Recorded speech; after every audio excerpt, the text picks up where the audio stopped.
Добрый день, дорогие друзья! На основании указа главы Республики Саха-Якутия от 14 января 2022 года номер 2267 о внесении изменений в указ главы от 1 июля 2020 года номер 1294 о продлении действия мер по обеспечению санитарно-эпидемиологического благополучия населения в Республике Саха-Якутия в связи с распространением новой коронавирусной инфекции COVID-19, сообщаем, что мероприятия, посвященные 30-летию внешних связей Республики Саха-Якутия, запланированные на январь, переносятся на март. Некоторые форматы январских мероприятий будут организованы согласно плану с учетом соблюдения ограничительных мер с использованием онлайн-формата. Просим вас всех придерживаться норм и требований санитарно-эпидемиологической безопасности. Желаем всем здоровья.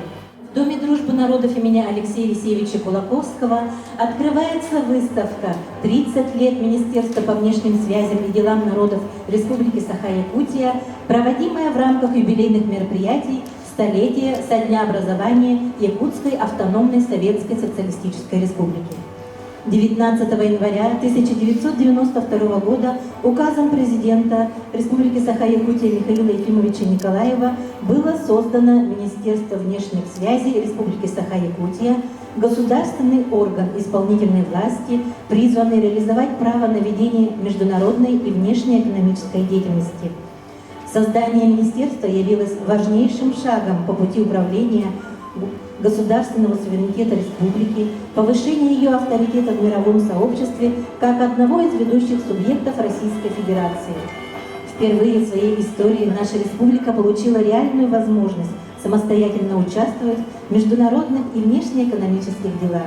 Сегодня Республика Саха-Якутия осуществляет широкое экономическое, культурное, научное сотрудничество со многими странами, активно действует в деятельности международных организаций.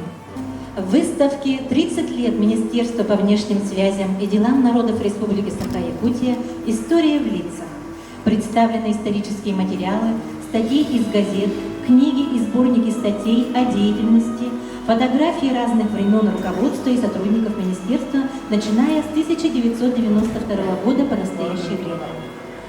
Дорогие друзья, мы приглашаем окунуться в удивительный мир прошлых лет, ознакомиться с историей работы и деятельности Министерства по внешним связям и делам народов Республики Саха-Якутия. Желаем вам приятного просмотра.